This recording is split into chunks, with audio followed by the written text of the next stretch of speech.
et les autres, tant pis pour eux. Je vais dire 3 mots de présentation de cet exposé avant de céder la parole à Alexandre. C'est la deuxième conférence que nous avons qui sera consacrée au judo. La première, pardon, si déjà je suivais les conseils que je donne. La première a eu lieu il y a quelques années et c'était Maître Shigeoka qui l'avait faite.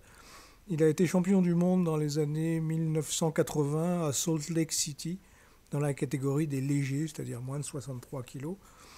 Et il était venu en France pour évangéliser les judokas de l'Institut du judo, porte de Châtillon, qui ne lui prêtaient strictement aucune attention.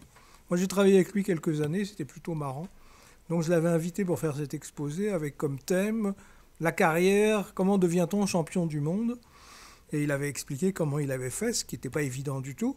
Et le résultat a été l'opposé de ce que j'attends de celle d'Alexandre, c'est que ça avait découragé complètement l'ensemble de l'auditoire.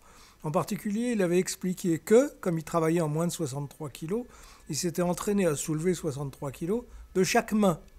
Et les gens avaient dit, mais moi je ne suis pas capable de soulever 63 kilos, ni même 13 kilos de chaque main. Donc ils avaient dit, c'est vraiment très bien de devenir champion du monde, mais c'est pas pour moi. Donc le résultat avait été totalement dissuasif. Et j'ai invité Alexandre pour qu'il nous parle au contraire de l'attrait que le judo peut avoir sur la population, quelques âges, quelques contenus socio-professionnels qu'on puisse avoir. Voilà, donc je passe la parole à Alexandre, qui est, comme il dit, manager d'un club qui s'appelle AGIA. Je ne sais pas ce que ça veut dire, AGIA. Bonjour à tous, je me présente, Alexandre Bordorieux. Donc j'ai commencé le judo à l'âge de 5 ans.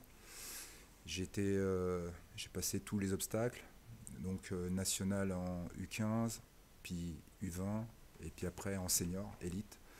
J'ai eu l'occasion de partager ma carrière avec des athlètes comme David Douillet, Jamel Boras et d'autres.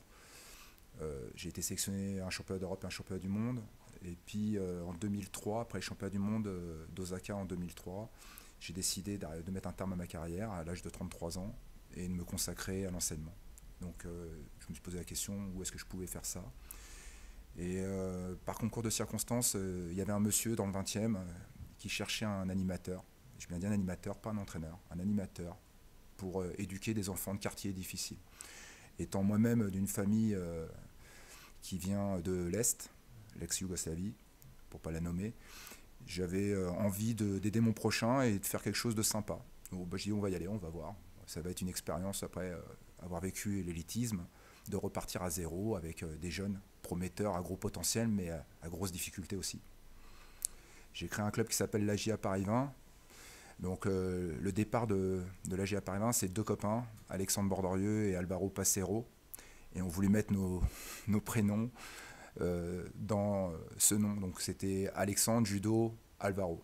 Et puis quand on a été déposé à la préfecture, le nom, on s'est un peu déballonné, puis on a mis Association Judo Amicale. Voilà. Mais les 2 lettres de départ étaient vraiment nos prénoms et on a trouvé que ça faisait un peu moi-je. Et c'est pas ce qu'on voulait refléter à moyen long terme. Donc, mais le départ de l'idée, c'était ça. Et pourquoi Paris 20? Parce qu'on était dans un quartier du 20e, dans une REP+, et donc quartier zone sensible à l'époque, et avec des enfants qui se retrouvent dans des familles où ils sont 5-6 frères, et la moitié dehors à ne rien faire. Et quand on ne fait rien, ben, on fait des bêtises. Et nous, l'idée, c'était de les occuper.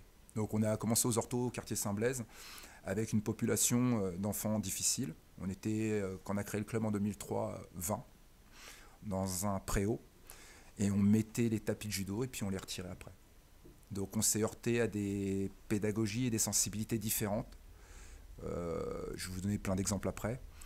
Et puis on a eu aussi le côté société. Ce que vous faites, c'est génial, continuez. Oui, mais est-ce que vous pouvez nous aider? Ah non, ça va être compliqué, on n'a pas d'argent. Faites. Donc on faisait un gros travail. Donc moi j'allais travailler la journée. J'étais coach sportif pour Lady Fitness à l'époque, pour des dames qui voulaient perdre du poids. Et le soir, j'allais travailler à Saint-Blaise gratuitement. Quand j'ai créé le club, pendant 5 ans, je ne me suis pas payé. J'ai travaillé, j'ai créé un club. Ce club-là est passé de 30 licenciés. Aujourd'hui, il est plus de 300. Avant le Covid, on était presque 400.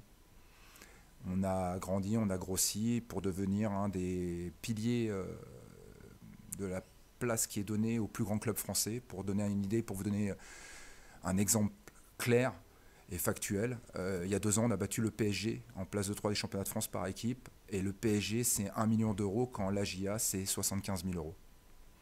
Donc c'est-à-dire que nous, les athlètes qu'on a, on les crée, on les façonne, on ne se les achète pas. Et on les engueule.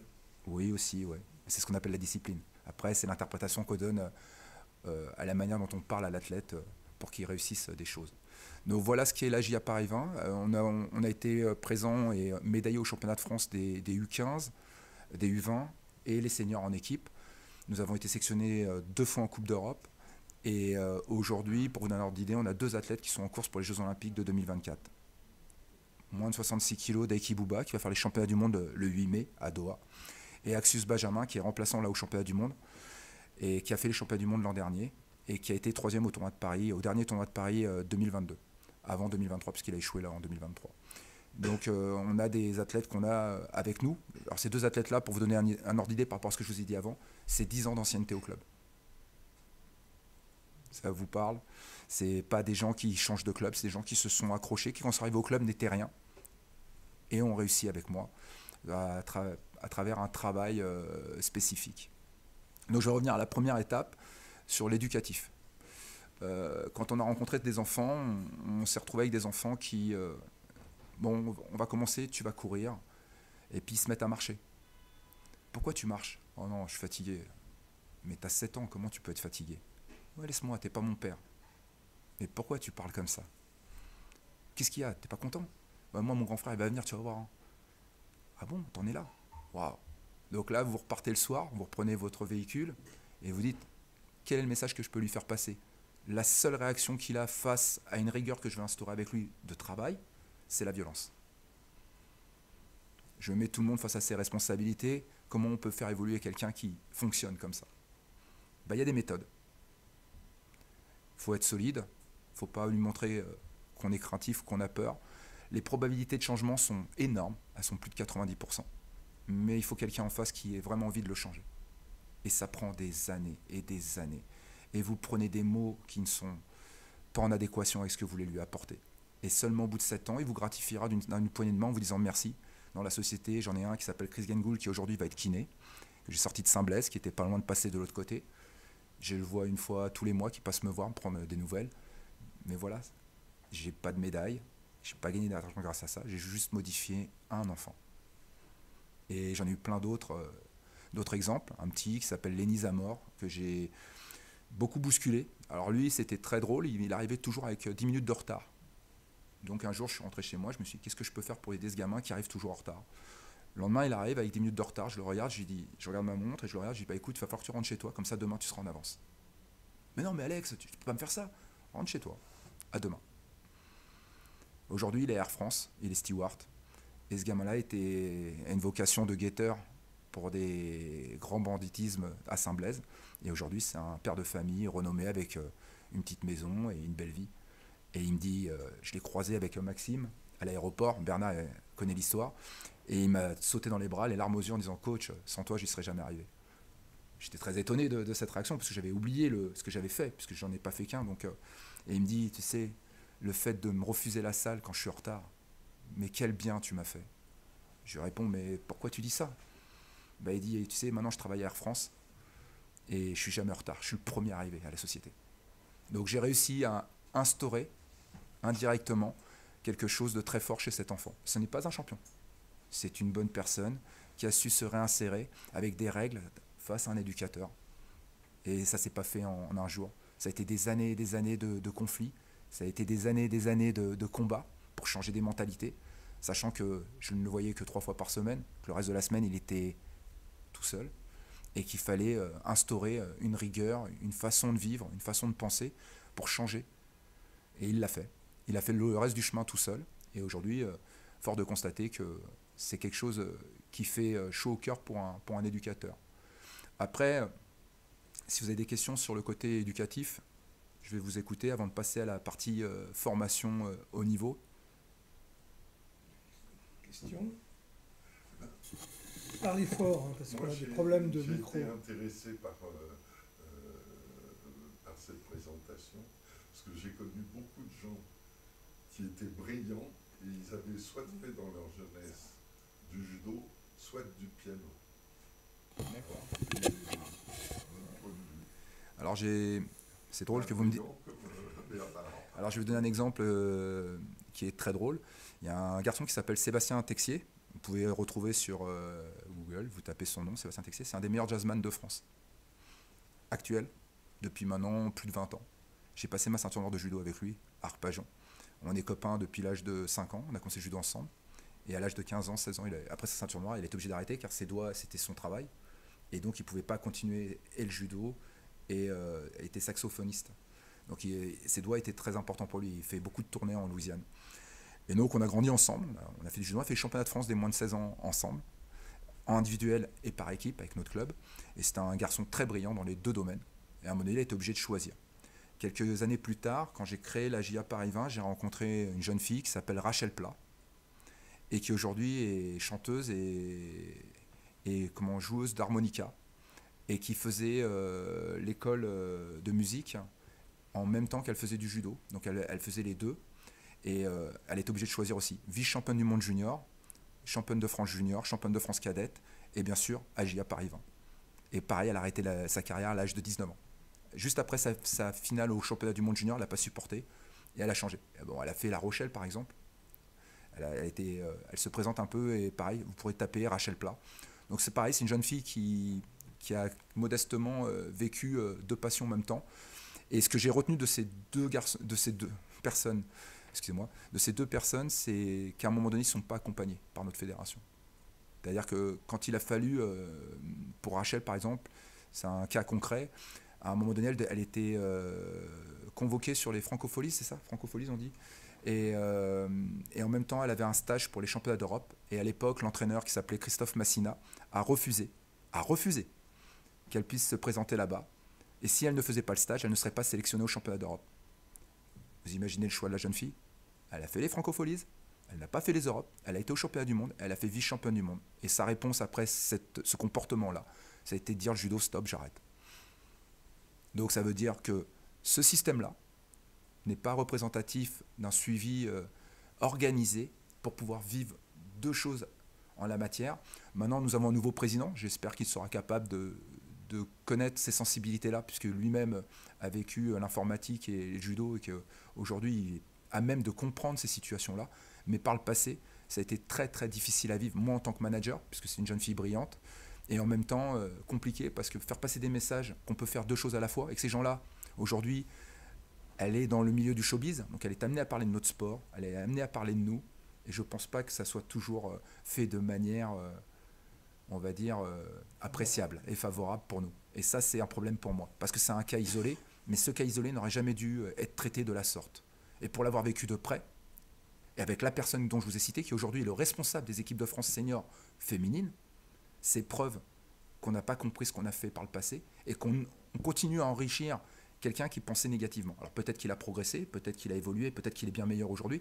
Néanmoins, pour moi, c'était une faute professionnelle à l'époque de traiter ce cas-là de la manière dont ils l'ont fait. C'était une erreur sans nom. Et aujourd'hui, cette jeune fille qui était brillante, qui aurait pu avoir une carrière en senior, à vivre les deux en même temps et passer à côté. Et la probabilité de réussir quelque chose était bien plus grande que les 10% qu'ils lui ont accordé à ce moment-là.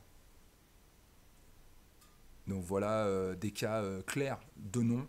Je redis les noms, hein, Sébastien Texier et Rachel Plat, qui sont dans la musique à haut level, donc, qui font aussi des musiques pour les publicités, bon, pour FR3, pour d'autres chaînes.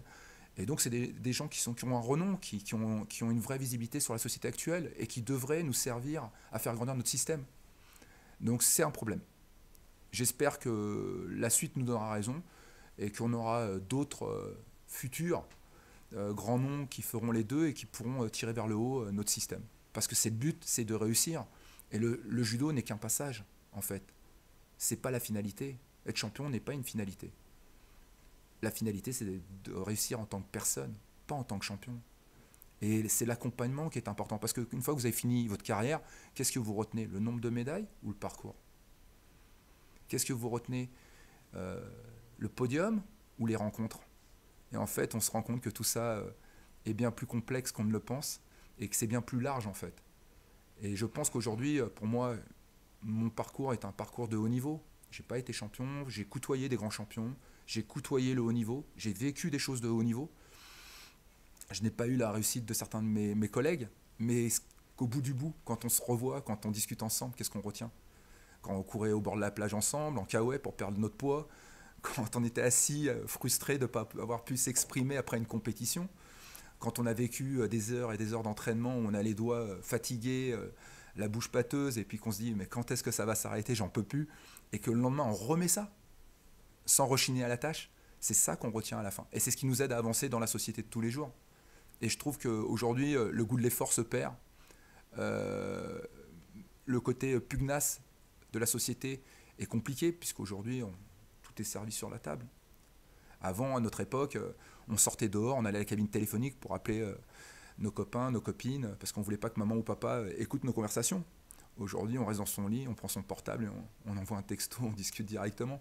Donc on a fainéantisé tout un système qui n'amène pas le goût de l'effort.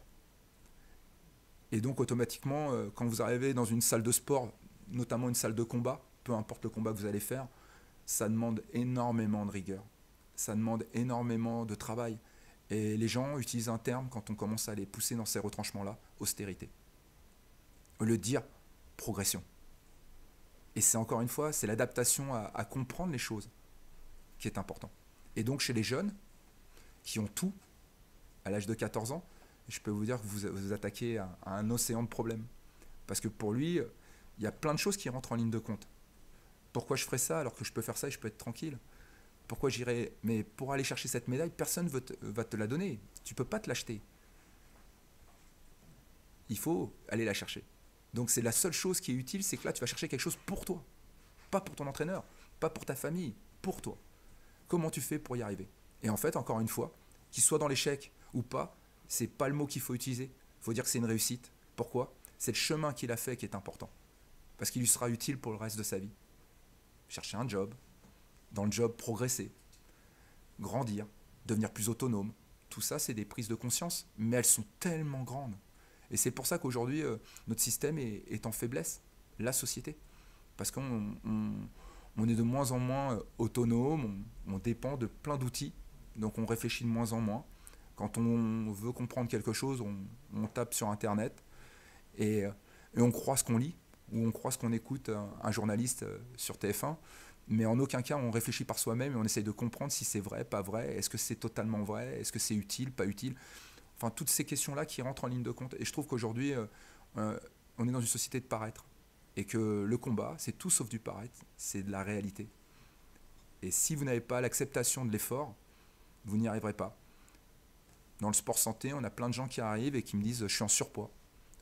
Ok, bah, si je vais faire du sport, bah ouais, mais il va peut-être falloir changer ton alimentation aussi.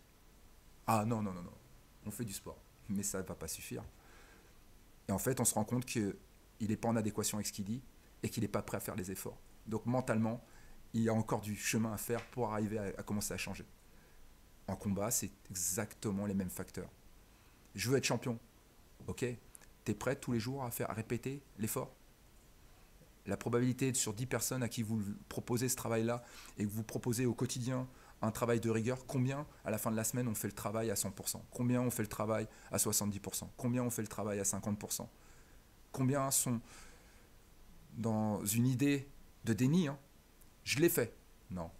Mais si, je l'ai fait, coach. Non. Oui, mais non. Non. Et il ne s'en rend pas compte parce que lui, il est certain, il est persuadé. Et quand il arrive à la compétition et qu'il perd, il sort de là en disant « Tu ne m'as pas donné les bons outils. » Attends, et là vous ressortez votre cahier, vous lui montrez, et il n'est toujours pas d'accord. Vous voyez, pour faire grandir quelqu'un, le chemin, il n'est pas que de la personne qui vous donne le conseil. Le conseil, vous devez le prendre, mais vous devez faire tout ce qu'il faut pour évoluer dedans. Donc changer l'état d'esprit d'un jeune, c'est pour ça que la réussite, elle n'est pas, à mon sens, sur le résultat, mais plus sur le chemin. Je t'interromps 2 secondes pour poser une question. Manifestement, toi, tu t'intéresses aux individus pris un par un, et n'importe lequel d'entre eux est susceptible de recevoir ton intérêt, et tu leur donneras des conseils qui sont appropriés. Dans beaucoup d'autres disciplines, dont la nôtre, on pratique un élitisme forcené dès le début. C'est-à-dire qu'on néglige 999,9% pour 1000 Et on ne garde que ceux qui nous paraissent susceptibles d'émerger au plus haut niveau. Les autres, on va déclarer qu'on s'en fout. Et comme on disait en mathématiques dans les années 70, l'informatique manque de bras. Donc allez voir ailleurs si j'y suis. C'est pas du tout ton attitude. On va parler d'éducation. T'es là pour ça. On va parler d'éducation. Ma mère a élevé 2 enfants seule. Mais j'avais 15 ans. Mes parents n'étaient plus ensemble. Et quand vous partagez un plat de pâtes à 4, c'est compliqué. Ça vous met des valeurs pour la vie, tout simplement.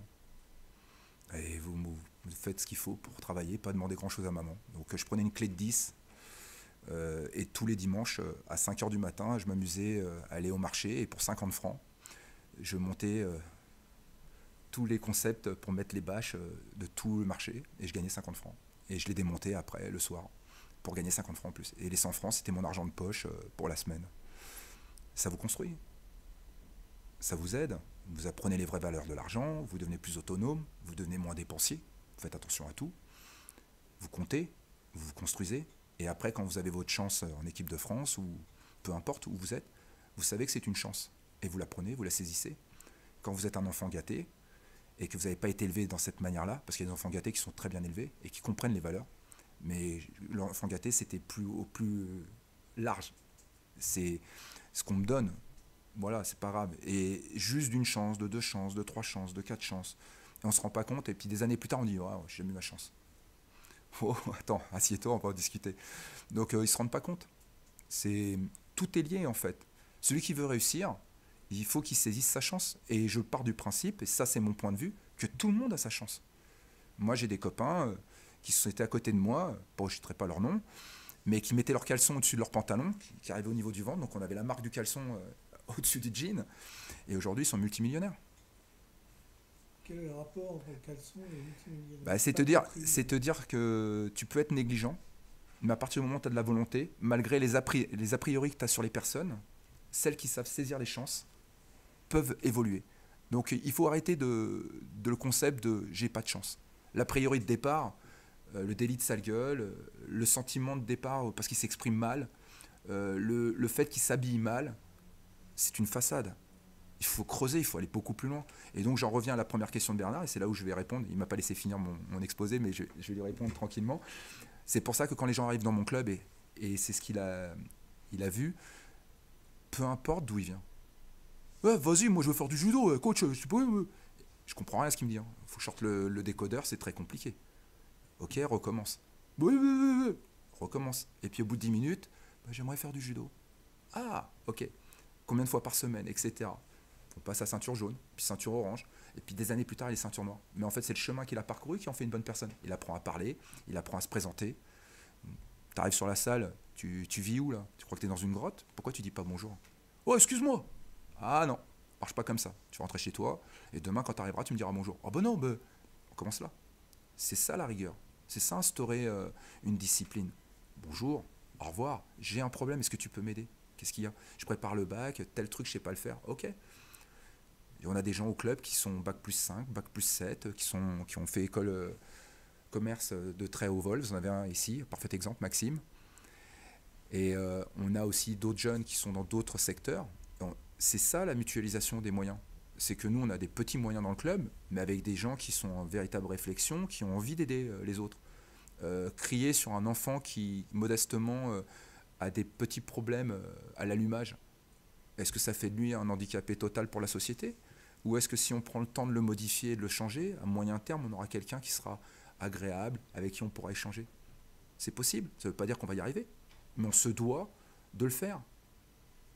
On se doit de faire ce qu'il faut pour chacun d'entre eux, de les aider à devenir meilleurs. Et moi, en tant qu'enseignant, là je ne parle pas en tant que manager, je dis bien en tant qu'enseignant, quand les gens arrivent au club et que je suis amené à échanger avec eux, j'essaye de définir leurs objectifs. Bernard est arrivé au club, il est venu, il m'a parlé, il m'a dit « Ouais, j'aimerais venir dans ton club, j'aimerais venir m'entraîner avec vous. » Voilà, on a discuté, on a compris, il vient pratiquer, il a envie d'être dans un... Il fait ça en français normal. Oui, totalement, j'ai compris dès le premier échange. Mais c'était pour donner un exemple simple. Et on a des jeunes qui arrivent parce que maman, papa ne veut pas les laisser dehors. il ne veut pas qu'il fasse n'importe quoi. D'autres viennent nous voir en nous disant « On aimerait que vous éduquiez notre enfant ». Attendez, c'est votre rôle ça. Je ne suis pas son père, je ne suis pas sa mère. Moi. Je vais pouvoir lui donner des outils pour réussir. La discipline, la rigueur, l'envie de réfléchir par lui-même, l'envie d'être fier du nom qu'il porte. Et d'être ponctuel, de savoir dire bonjour, de savoir dire au revoir. Mais le quotidien, c'est vous qui le faites, madame. Donc il se décharge. Et ça nous arrive souvent où on nous demande de prendre le rôle. Et on le refuse, ce rôle. Pour une simple et bonne raison. Chacun sa place. Par contre, que l'enfant soit demandeur de vouloir changer, on se doit, nous, de l'aider à changer. On se doit, nous, de lui dire qu'il a un facteur de chance qui est bien plus grand qu'il ne le pense. Et que modestement, à son niveau, il peut faire des choses. Et la société française aujourd'hui, elle propose quand même une certaine ouverture. Vous allez à la NPE, il n'y a que des probabilités de réussite. Hein. Tout le monde se plaint qu'il n'y a pas de travail, mais il y en a du travail. Ah, pas ce que vous voulez, bien sûr, hein, pas des trucs à 15 000 € par mois, mais il y a de quoi travailler. Ils oublient vite, les jeunes, que là, aujourd'hui, ils ont des possibilités. Aujourd'hui, on peut prendre en charge votre diplôme d'État pour devenir éducateur. On peut vous aider, on peut vous accompagner. Mais il y a quelque chose qui ne rentre plus en ligne de compte dans notre société. Bonjour, j'ai un problème, est-ce que vous pouvez m'aider? Bonjour, j'ai un problème, est-ce que vous pouvez m'aider? Rien que ça. Ça n'existe plus. On ne sait plus le faire. Donc, on se heurte à des comportements qui sont délétères, à des propos qui ne sont pas en adéquation avec sa demande, et de l'énervement. Mais pourquoi? Parce que dès le départ, la première marche n'a jamais été faite. Elle n'a jamais été lissée dans le bon sens pour que la personne se présente bien. Des valeurs de vie, des valeurs du quotidien. Et dans ma salle, et là je dis bien ma salle, c'est une valeur que je prône au quotidien. Bonjour. Salut, juste ça. Ça détend tout le monde. Et le jour où il aura un problème, on sera à même de l'aider. Pas de résoudre son problème. De l'aider, de lui donner des conseils, de lui dire comment il peut faire. C'est à lui de faire le chemin. Ça suffit de prendre les gens par la main et de faire le travail pour eux. C'est pas le construire, c'est pas ce que je dis. C'est une société d'assistés. Si vous allez dans ce sens-là avec un enfant de 12 ans, vous ne le construisez pas. Il faut qu'il fasse le chemin. Par contre, il faut le mettre en réflexion, il faut le mettre face à ses responsabilités, et une fois qu'il a fait ça, il pourra y arriver. Un exemple tout simple. Un enfant arrive au club. Ah, je ne sais pas où j'ai mis ma ceinture. Oui, et ah ben je sais pas. Et 5 minutes pour me dire, Alex, est-ce que tu aurais une ceinture? Est-ce que tu pourrais m'en prêter une? 5 minutes. Alors qu'il arrive, qu'il me dit, Alex, j'ai oublié ma ceinture, je sais, c'est pas bien. Bon, voilà, j'ai couru, j'ai mis mon truc, mon kimono, il fallait que j'aille à l'école, j'ai pas eu le temps, j'ai oublié ma ceinture, est-ce que tu peux m'en prêter une? Pourtant, c'est simple, c'est banal. Bah, lui, il va chercher le mensonge. Il va se dérober face à une responsabilité simple. Parce qu'il me craint, parce qu'il a peur de ma réponse, alors qu'il doit être un homme ou une jeune femme en disant « Je suis désolé, ce matin je suis parti, j'ai déjeuné à la va-vite, j'avais un examen, j'étais tendu, j'ai oublié ma ceinture. » Pas de problème, prends-en une. Vous voyez ce que ça prône, une erreur. Ça peut amener du mensonge. Et puis il va prendre des mauvaises habitudes. Et si on laisse passer ça en tant qu'éducateur, vous imaginez la suite. On ment pour un petit problème qui deviendra par la suite des gros problèmes. Et c'est pareil dans votre travail. Si je devais faire un parallèle, voilà, on peut arriver en retard au travail. Ça peut arriver. Mais si on commence à baratiner son patron, il le sent. Et à moyen terme, ça se passe mal. Et bien dans la société judo, à des enfants de 13 ans, si on est capable de leur ramener ce genre d'idées, de bien leur expliquer, bah vous voyez, à 20 ans, 22 ans, quand il va se retrouver dans cette situation-là, il fera face. Moi, à mon niveau à moi, quand un jeune me dit la vérité, même s'il fait des conneries, et Dieu sait que j'en ai entendu, mais qui me dit la vérité dans les yeux, j'ai plus de facilité à passer et à l'aider à ne plus rééditer ce genre de conneries que le gamin qui me ment. Parce qu'il fait face, et donc il devient responsable. Indirectement, il est en train de se construire pour le futur. Et c'est ça dont on parle aujourd'hui, c'est qu'on est devenu lisse. On ne fait pas attention aux autres. On laisse faire. Et on nivelle tout vers le bas quand on laisse faire. On a peur du conflit. Mais ce n'est pas un conflit. C'est une idée qu'on a de départ. Et cette idée de départ vous amène à changer. Si vous ne voulez pas changer, vous n'y arriverez pas. Vous êtes trompé. Le monde dans lequel on est aujourd'hui nous permet de changer. Quand on rentre dans notre salle d'arts martiaux, à l'AJA Paris 20, ce que je prône et ce que j'essaye d'expliquer à mes athlètes et aux jeunes et aux anciens, vous venez, pas de problème, la porte est ouverte. Par contre, bonjour, au revoir, dire la vérité. Moi, j'ai des gens qui sont venus dans mon bureau, qui m'ont dit des choses qu'ils n'auraient jamais dit à personne. Et que ça n'avait strictement rien à voir avec le judo. Je n'ai pas jugé, je n'ai pas acté de ce qu'ils disaient, j'ai juste donné des exemples, bons et mauvais, et lui dire, fais ton choix. Parce que je n'ai pas à m'immiscer dans leur vie, je ne veux pas, et je veux rester à ma place. Par contre, je peux lui donner une direction, où il va se mettre, lui, en méditation sur les choix qu'il peut t'amener à faire. Ah, c'est fort. J'avais une petite question pour rebondir sur ce que tu avais dit, Bernard. Tu dis qu'en mathématiques, le système il est élitiste et si on ne fait plus partie de ce millième restant, on ne fera plus de mathématiques. Et la question du coup que je vais te poser, Alex, c'est au judo, elle est où la différence? C'est que si on n'est plus l'athlète qui va faire les Jeux Olympiques ou qui sera champion olympique, qu'est-ce qu'on peut apporter au judo? Parce qu'on a compris tout ce que le judo pouvait apporter aux jeunes et à l'athlète, mais qu'est-ce qu'on peut apporter au judo en étant professeur dans une association bénévole, j'en sais rien. Quelle est la différence entre ce système élitiste des mathématiques, où si on n'est plus dans le millième, on ne peut plus faire de mathématiques, et le judo, où finalement on arrive à garder cette masse qui ne sera pas forcément champion olympique, puisqu'il n'y a qu'un champion olympique tous les 5 ans, tous les 4.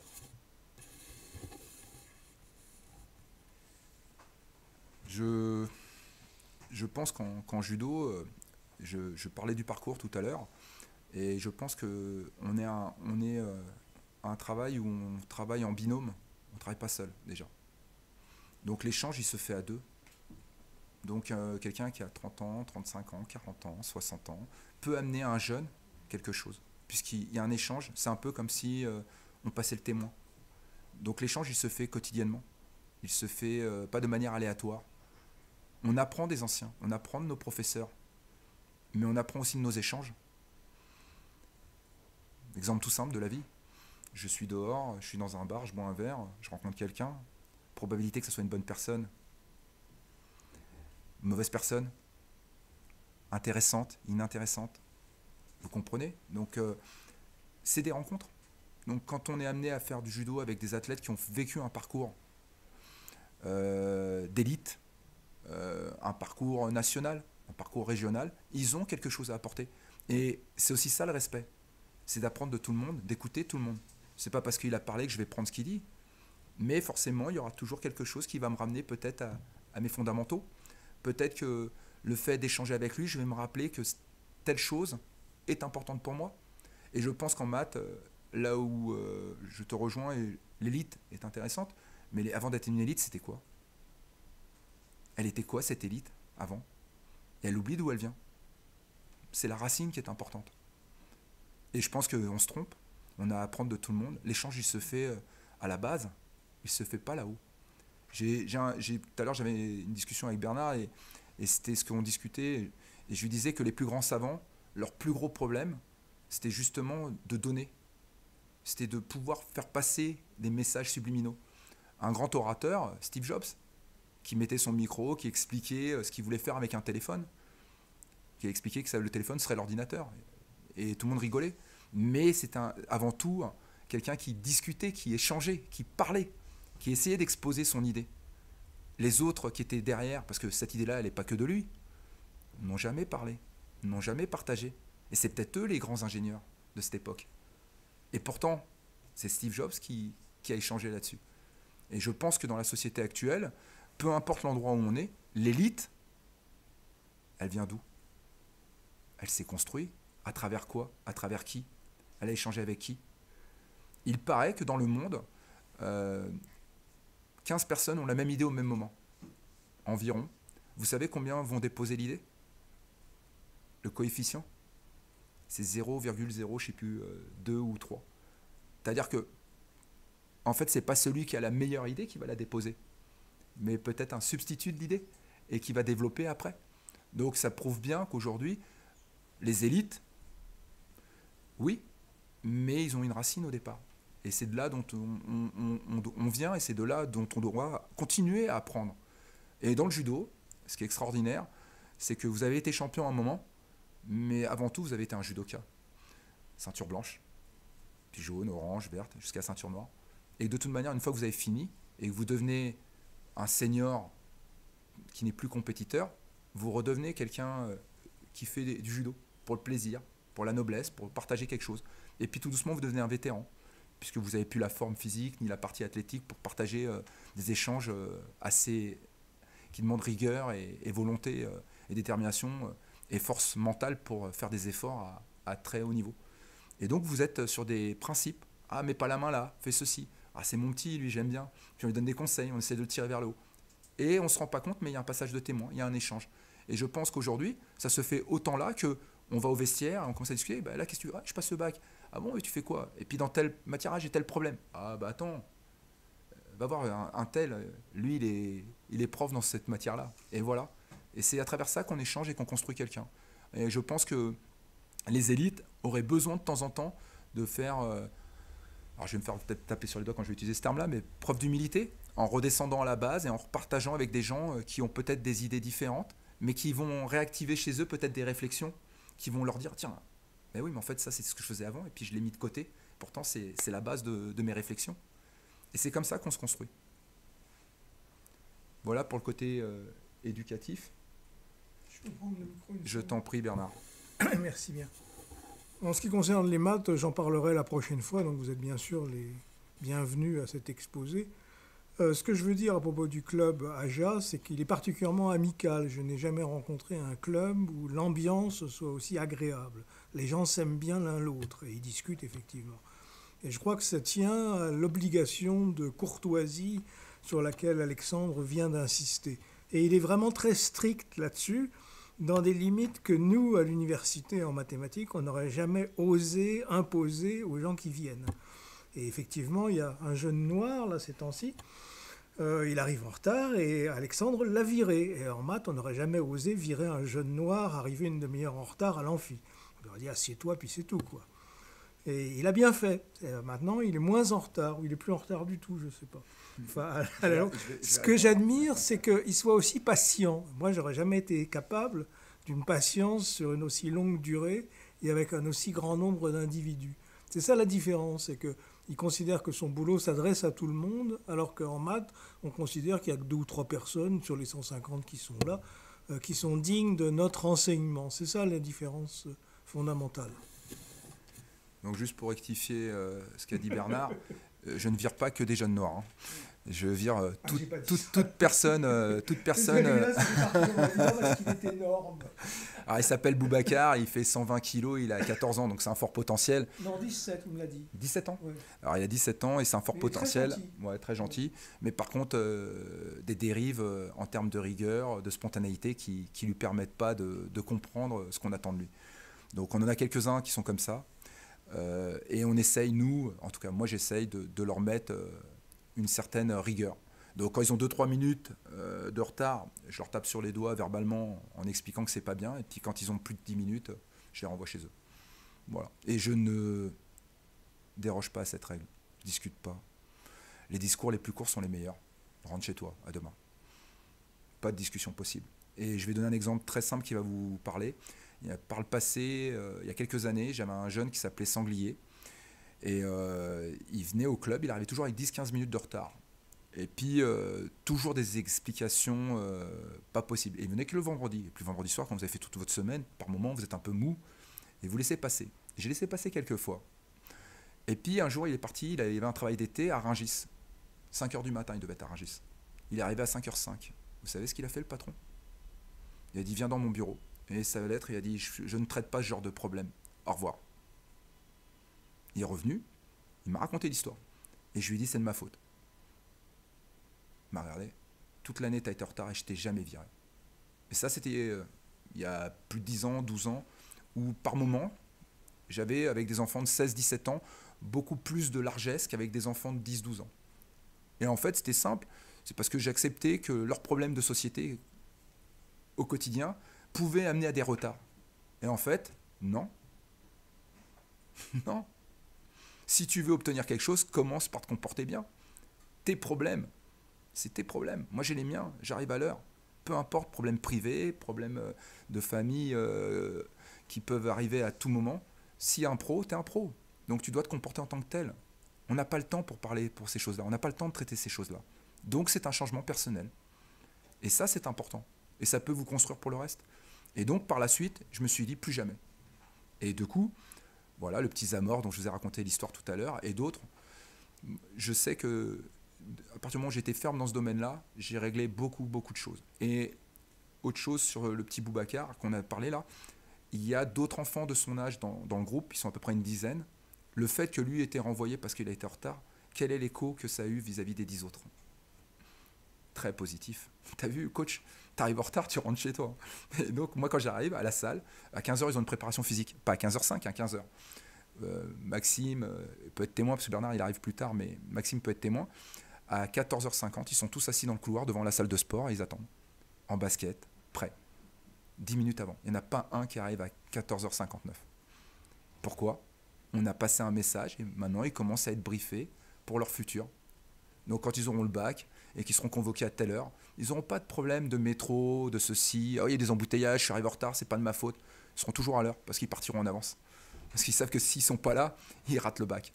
Et c'est sur d'autres endroits aussi, dans la société de tous les jours. Donc c'est très important. Voilà le petit parallèle pour le côté éducatif.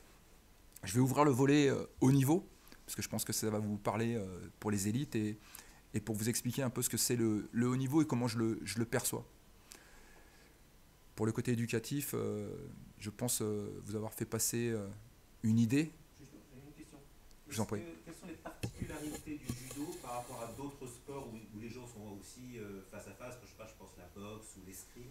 Quelles seraient les particularités du judo en termes de capacité à éduquer les gens? Alors, le judo, est, à la différence des autres sports que vous venez de nommer, c'est pas un sport de frappe. C'est comme la lutte, c'est-à-dire qu'on s'attrape, comme on a pu le faire dans la cour de récréation quand on était petit, qu'on chahutait qu'un copain. On se prend, on se bouscule. Le judo a pour but de faire tomber l'autre. Mais par contre, pour une personne lambda qui vient pratiquer le judo, elle a une notion très intéressante, la chute. Vous faites tous du vélo, vous avez tous fait de la moto, du ski. Apprendre à tomber, c'est très important. Ça évite les commotions cérébrales, ça évite les fractures cervicales. Et je parle des trucs vraiment très, très compliqués qui sont très durs à résorber derrière. Et donc, apprendre à chuter, je pense qu'aujourd'hui, dans la société, on devrait tous apprendre à tomber. Vraiment, je le pense. Ça sauverait des vies. Ça aiderait beaucoup de gens. En judo, par exemple, quand on tombe, on s'interdit de poser la main par terre. Puisque quand on pose la main par terre, on sollicite le scaphoïde, donc le poignet, le coude, l'acromio, l'épaule, etc. Et donc, ça peut aller jusqu'au cervical. Donc, il y a une manière, il y a une méthode pour tomber. Et elle est très sécuritaire. Et je pense qu'elle rend service à beaucoup de monde. Vous êtes fatigué, vous descendez les escaliers, vous ne faites pas attention, vous faites un propre croche-patte, à qui c'est arrivé presque à tout le monde. Quand on tombe dans les escaliers et qu'on est en surpoids, on ne tombe pas de la même hauteur, on ne tombe pas de la même puissance que quelqu'un qui est très léger et qui est très mobile et qui est très facile dans l'espace. Donc ces mobilités-là permettent d'aider les gens. Et c'est pareil à vélo, une voiture vient me percuter, si j'ai l'habitude de chuter, je saurais me repérer quand je serai en l'air et je saurais me réceptionner sur le béton. Et quand on ne sait pas tomber, ça peut être des accidents très fâcheux. Voilà sur la partie sécuritaire. La deuxième chose, c'est le côté, la proximité corps à corps permet, lors d'un échange assez difficile, d'apprendre à garder le contact avec la personne, d'être au plus près, donc de le maîtriser d'une manière non violente. En boxe, la seule maîtrise qu'on a, c'est soit l'esquive parce qu'il me met un coup de poing, soit lui en mettre un. En judo, la maîtrise, c'est d'attraper l'autre. Donc je peux le faire tomber, je peux me mettre dans son dos, le mettre au sol et le maîtriser, en attendant que la police ou les gens de sécurité viennent m'aider. Donc le judo a une manière face à la violence, qui s'appelle la maîtrise, qui est totalement différente en termes d'approche des sports de frappe. Par contre, on a un travail extraordinaire en sol, où aujourd'hui ils ont des dérivés, comme le jiu-jitsu brésilien, mais qui vient du Kosen au Japon, à Tokyo, qui étaient les premiers championnats de jiu-jitsu au sol, de combat sol. Ce que vous voyez au jiu-jitsu brésilien, la famille Gracie a commencé là-bas et prenait excusez-moi du terme, c'est agréable de le dire quand même, qui prenait des fessées. parce que les Japonais leur mettaient des roustes. Et après, les Japonais se sont exportés au Brésil, et c'est eux qui ont développé cette partie-là. Ce sont des Japonais qui ont développé le jiu-jitsu avec la famille Gracie. Mais dans les années, je sais plus, c'est entre 50, je crois que c'est entre 40 et 70. C'est à cette époque-là où les Japonais se frottaient beaucoup aux Brésiliens. Et Kano n'était pas très content, il avait un disciple, alors je me souviens plus du nom, il faudrait que je vérifie mes notes, mais il se disputait beaucoup avec lui parce que ce Japonais-là aimait bien se confronter à eux et gagner tous ses matchs. Et lui, sa philosophie, c'était pas ça. C'était la maîtrise, c'était l'échange, et certainement pas le combat en lui-même. Et donc après, ça s'est exporté dans d'autres pays.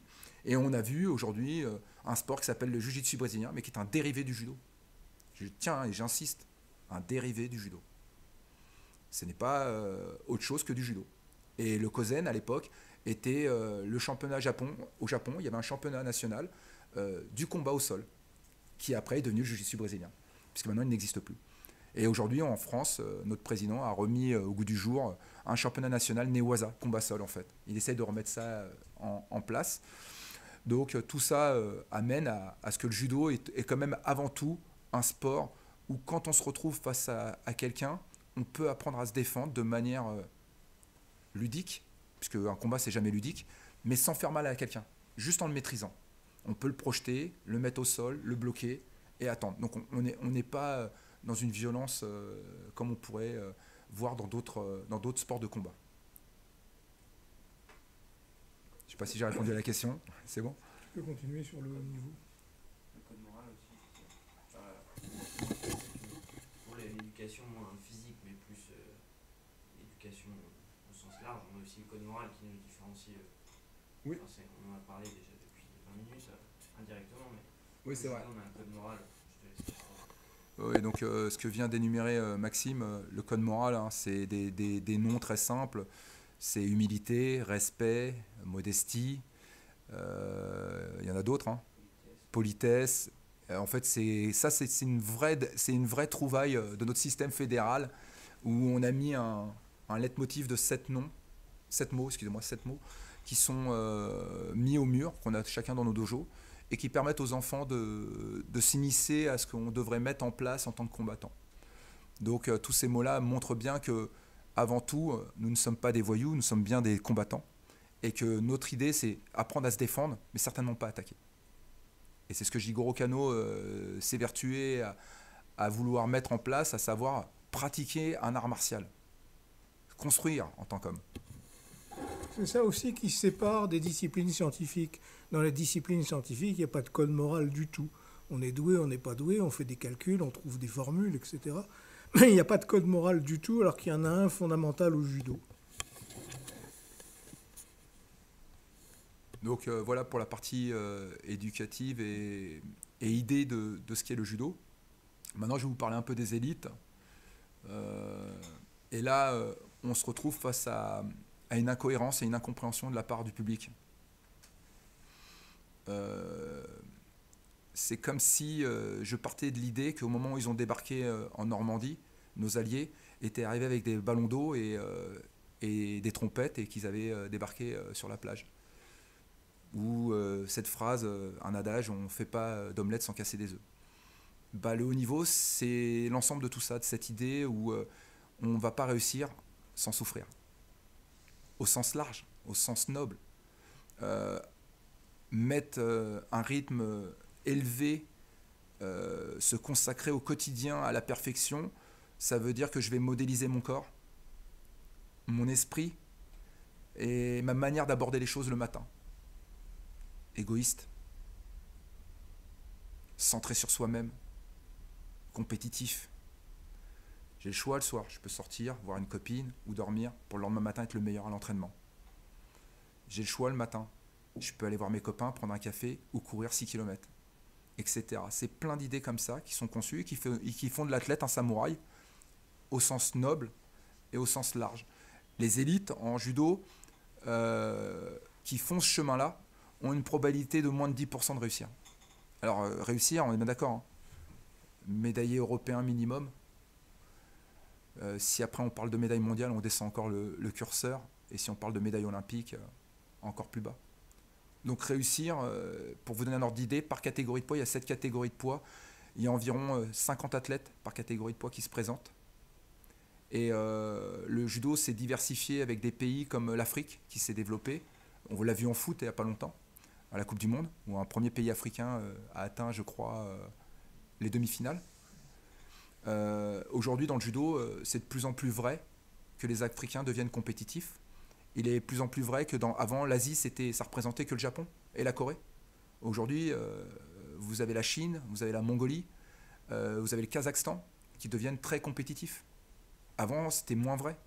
L'explosion du bloc URSS, le tombé du mur de Berlin dans les années 90 montre à quel point le judo s'est diversifié avec des peuples différents. L'explosion de l'ex-Yougoslavie, qui de la Yougoslavie est devenue la Slovénie, la Bosnie, la Serbie, la Croatie et d'autres pays, où le URSS, qui était un seul russe, et du jour au lendemain, vous avez un Géorgien, un Biélorusse, un Russe, un Ukrainien, etc.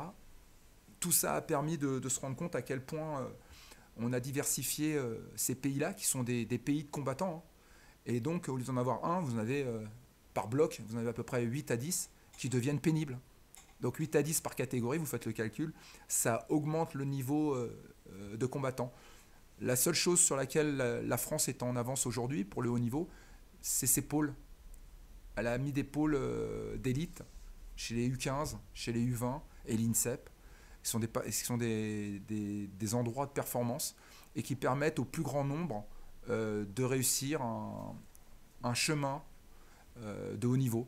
Il faut savoir que le problème, et on l'a souligné tout à l'heure avec l'accompagnement des gens qui ont deux hobbies en même temps, la musique et le judo par exemple, mais il faut savoir que quand vous faites une filiale de haut niveau, combien arrivent à avoir le bac en faisant du haut niveau, combien arrivent à avoir derrière un métier intéressant. Tout ça, c'est pas quantifié, c'est pas notifié, mais de manière certaine, quand on court 2 lièvres à la fois, des fois on se trompe. Et quand on n'en court qu'un seul, on peut perdre beaucoup. Donc la question n'est pas tranchée en fait. Donc faire du haut niveau, c'est un choix fort. Et il doit venir de vous, pas de vos parents. Pas de votre entourage. Je veux faire du haut niveau. Et c'est pas parce que papa ou maman avait une carrière de haut niveau que derrière vous devez faire la même chose que lui.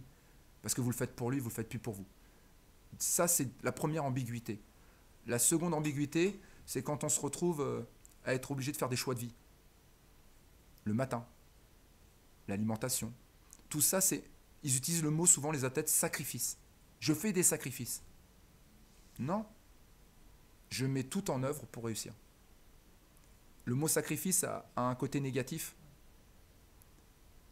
Il omet de dire que j'ai fait un choix. Donc je ne me suis pas sacrifié, j'ai fait le choix. Et pour obtenir ce que je veux maintenant, il va falloir que je fasse des efforts dans certains domaines, comme en élite. Et c'est très important parce qu'aujourd'hui, ces ambiguïtés-là amènent, quand on met par curseur tous les feux, on se rend compte que tous les feux ne sont pas ouverts. Donc il faut changer cette manière d'aborder les choses. Et ça, c'est très important. Et dans le haut niveau, il y a un truc qui va vous parler, c'est que quand on répète ça tous les jours au quotidien, l'athlète rentre dans une ligne où il dit austérité. Mais pourquoi austérité ? Je répète 1000 fois par jour le même mouvement. Je suis tous les jours dans la même salle. Et je n'y arrive pas. Et je n'y arrive pas. Et puis au bout du bout, vous en avez un qui réussit. Et il prend toute la lumière. Et l'autre a fait le même chemin et il n'y est pas arrivé. Pourquoi ? Qu'est-ce qui différencie les œufs ? Ils ont 2 bras, 2 jambes. Ils fonctionnent de la même manière, mais il y en a un qui a réussi, pas l'autre. Donc le problème, il ne faut pas le déplacer. C'est qu'il y en a un qui a fondamentalement allumé tous les feux au vert et pas l'autre. Et qu'est-ce qui a fait qu'il a échoué ? L'éducation de départ, la réflexion, l'entourage. Il y a quelque chose qui a bugué. Et ça, c'est des choses que vous devez mettre en place avant même de commencer votre carrière de haut niveau. Alors vous allez me dire, un enfant de 15 ans, comment il peut mettre ça en place ? Détermination. Si j'arrive tous les jours à l'heure à la salle, je montre déjà que j'ai envie d'être le meilleur dans ce que je suis en train de faire. Le mec qui arrive avec du retard permanent et qui vous explique, vous comprenez que ça va être compliqué la suite. C'est dur ce que je dis. Enfin, tu t'exagères un peu parce qu'il y a des tas de gens qui arrivent à l'heure et qui ne deviennent jamais champions du monde. Mais je l'ai dit au départ, Bernard. C'est-à-dire que malgré que je vais être dans tous ces secteurs-là sérieux, ça ne veut pas dire qu'au bout du bout, je serai le meilleur. Mais c'est tout ça qu'il faut mettre bout à bout pour devenir rigoureux et devenir sérieux dans ce que je suis en train de faire. Et c'est comme ça, de toute façon, le chemin qui se passe. Je connais plein d'athlètes qui se sont entraînés, mais je ne connais pas un champion qui ne s'est pas entraîné. Voilà, pour répondre à Bernard. Donc, la vérité, c'est que les mecs, ils me disent « Ouais, mais lui, il n'a pas fait beaucoup. » Vous n'avez pas vu ce qu'il a fait. Hein, parce que pour être médaillé mondial, je peux vous dire qu'il a avoiné. Hein. Alors, il ne l'a pas réédité après. Mais pendant 2 ans, il a fait ce qu'il fallait pour être le meilleur. Et c'est ça dont on parle. Tout le monde travaille. Alors après, il y a les jaloux, il y a les envieux, qui diront « Mais non, mais c'est pas vrai, il a eu la chance. » Et puis, ça se provoque, la chance. Donc, le haut niveau, c'est une forme d'austérité, puisqu'on rentre dans un chemin où on va répéter tous les jours la même chose. Comme si on voulait apprendre par cœur une règle, que le jour où on va se retrouver devant l'émotion, devant la difficulté, on va être capable de la sortir spontanément. Et tellement que ça va être fait spontanément, ça va rendre le geste facile, agréable. Un Nadal en tennis, à Roland-Garros, quand il est sur la terre battue, j'entends ici et là, et qu'est-ce que c'est extraordinaire ce qu'il fait avec la balle. Mais ce qu'on ne sait pas, c'est qu'à l'âge de 15 ans, il était avec son oncle à 40 degrés, sous le canyon, en train de taper 200 balles non-stop, comme ça, à répéter, matin, après-midi et soir. Et qu'à 17 ans, il était déjà parmi les meilleurs. Il n'y a pas de secret, en fait. Et d'autres ont fait la même chose. Mais peut-être par rapport à tout l'environnement, ils ont fait le chemin. Donc c'est un ensemble de choses, la réussite. C'est pas... La définition, c'est pas de dire « j'ai travaillé, donc j'obtiens ». Je travaille, je suis sur le chemin. Mais après, comme partout, il faut un petit grain de folie, il faut un petit brin de réussite. C'est un ensemble de choses qui font que vous allez réussir. Donc le haut niveau est quelque chose de particulier. Il mérite d'être vécu, mais à partir du moment où vous acceptez dans votre projet, et c'est dur à dire aujourd'hui parce que c'est un retour en arrière pour moi, mais que l'échec fait partie de votre vie. Vous êtes accompagné par ça. Et vous aurez des réussites, vous aurez des grandes réussites, des petites réussites, mais la plus grande des réussites, c'est pas la médaille, je reviens. Ça sera le parcours, le chemin. Et ça vous construira à vie, tout ça. Donc moi, mes athlètes, le chemin, on le fait ensemble. Quand ils ne donnent pas la quintessence dans la journée, je suis amené à leur rappeler le soir en débrief. Je fais ce qu'il faut pour être le plus intrusif possible dans l'action, à leur répéter qu'ils n'en feront jamais assez, qu'ils ne seront jamais assez durs avec eux pour obtenir des choses. Néanmoins, ça fait partie de l'acceptation de se dire on peut aussi finir une carrière sans avoir obtenu le Graal. Mais c'est pas très grave en fait. Parce que quand on a fait le chemin, on peut se regarder dans les yeux et se dire j'ai pas triché, j'ai fait le boulot. C'est bien ce que j'ai fait. Et ça vous construira pour la suite. Le haut niveau, c'est quelque chose de particulier et qui est inadaptable aux sédentaires. C'est pas possible. Moi, j'ai plein de parents, quand ils rentrent et qu'ils voient les athlètes s'entraîner, ils disent « Oh là, qu'est-ce que c'est dur !» C'est la première phrase. « Oh là, qu'est-ce que c'est dur !» On ne vit pas le même monde. Et c'est dur à expliquer parce qu'à partir du moment où on l'a vécu, qu'on a eu cette sensibilité-là, à travers des structures comme l'IJU où tu es passé, Bernard, qu'on se rend compte de la dimension de ce qu'on fait. Et pas être dans du paraître, le faire une fois dans la semaine et dire « Ça y est, je l'ai fait !» Quotidiennement. Et le respect, il va s'instaurer au fur et à mesure des mois, des années. C'est la répétition qui va faire de vous quelqu'un. La répétition. Pas l'austérité. La répétition. Et pourquoi je fais la répétition ? Parce que de toute manière, je veux obtenir quelque chose. Et la santé mentale, c'est justement ce qu'on a dit tout à l'heure, de ne pas parler d'austérité, pas parler de sacrifice, mais plutôt de projet, de belle vie. Je vis la plus belle de mes vies. Je voyage. Je vais me frotter aux meilleurs mondiaux. Je découvre des idées, des projets de vie dans des pays dans lesquels je n'aurais jamais mis les pieds. Le partage. Et j'ai évolué, je grandis en tant que personne. Moi, on m'aurait dit à l'âge de 14 ans que j'aurais fait le tour du monde, je vous aurais regardé, j'aurais dit jamais de la vie. J'ai ma clé de 10, je vais passer ma vie ici. Mais au fur et à mesure, je me suis rendu compte qu'on pouvait sortir de cet endroit-là, qu'on pouvait faire des choses. Et le sport de haut niveau m'a construit pour la suite, m'a montré qu'on était capable de faire des choses. Et qu'on pouvait aussi être limité par soi-même. Et l'important, c'est justement de se dire qu'il n'y a pas de limite. À partir du moment où on travaille, qu'on se donne les moyens, on peut obtenir des choses. Et le haut niveau, ça a cette faculté à vous faire prendre conscience que quand vous travaillez dur, vous pouvez vous retrouver dans n'importe quel endroit, face à n'importe quel combattant, du meilleur du monde au plus mauvais, le problème est le même. C'est au moment où l'arbitre va vous dire de commencer le match qu'il faudra être présent. Pas avant, pas après. Au moment, le momentum. Si vous n'y êtes pas, il sera trop tard après. Et ça, c'est l'action. Et malheureusement, des gens sont très bons à l'entraînement, mais dès qu'on est dans l'action, ils n'existent pas. Parce qu'ils ne supportent pas l'émotion. L'émotion les envahit, et je pense que vous retrouvez ça dans la société de tous les jours. Face à une émotion très forte, certains ne raisonnent plus, ne trouvent plus leurs mots, ne trouvent plus la réflexion. Ils sont dépassés en fait. Et je comprends. Et après, quand ils repartent, ils font l'analyse d'eux-mêmes. Ils disent, là, j'ai fauté, qu'est-ce qui s'est passé, pourquoi? Et ça m'est arrivé, ça arrive à tout le monde. Et ça, c'est un élément perturbateur parce qu'on se rend compte qu'à un moment donné, l'émotion, dans un environnement hostile, m'a fait perdre les pédales. J'ai perdu ce moment de recul face à quelque chose qui m'a dépassé. Et quand on commence à comprendre ces choses-là, on raisonne différemment et dans notre sport, on dit qu'on devient un combattant. C'est quand on vit ces choses-là qu'on se rend compte qu'il faut être capable d'être dans la maîtrise, même quand c'est dur. Et je vous assure, pour le vivre au quotidien avec mes athlètes, quand je leur mets des entraînements très très durs et qu'après je leur demande de s'entraîner en judo, beaucoup n'arrivent pas à répéter le geste qu'ils arrivent à faire en temps normal facilement. Pourquoi? L'émotion, la fatigue les fait fauter. Et le trouble de tout ça, c'est qu'ils sont tellement dans le déni à ce moment-là qu'ils réfutent cette réflexion. Et c'est là où on doit être capable de faire passer les messages pour l'aider à comprendre que même dans ce moment-là, si on est capable de rester calme et d'avoir une vraie réflexion mesurée, même dans la fatigue, on est capable de faire des choses. Et dans le sport de haut niveau, je pense qu'un David Douillet, par exemple, c'était le cas. Il était capable de répéter au plus haut niveau ces moments-là, même en difficulté. Et pour l'avoir vu à l'entraînement, je l'ai vu s'entraîner après avoir tourné autour de l'hippodrome avec un vélo et Laurent Del Colombo des kilomètres et des kilomètres, arriver les jambes fumées, monter sur le tapis, prendre les lourds français les uns après les autres et répéter ces gammes qu'il faisait en temps normal, bien plus facile, et se dire mais là il va pas le mettre le mouvement. Et il le mettait. Et je le voyais se relever. Mais vraiment, quand vous avez une barbaque à lever de 140 kg, il faut répéter ça non-stop, il faut avoir un sacré cardio, un sacré mental. Et il l'a fait. C'est pour ça que c'était un grand champion et un champion populaire. Parce qu'en plus, en dehors, il était accessible. On pouvait discuter avec lui, échanger. Et moi, je l'ai vu se construire. Et j'ai trouvé ça formidable de se dire, oh là là, même devant la fatigue, le mec, c'est le même. Fatigué, pas fatigué, il répète. Et ça fait de lui quelqu'un d'exceptionnel à cette période-là dans le carré.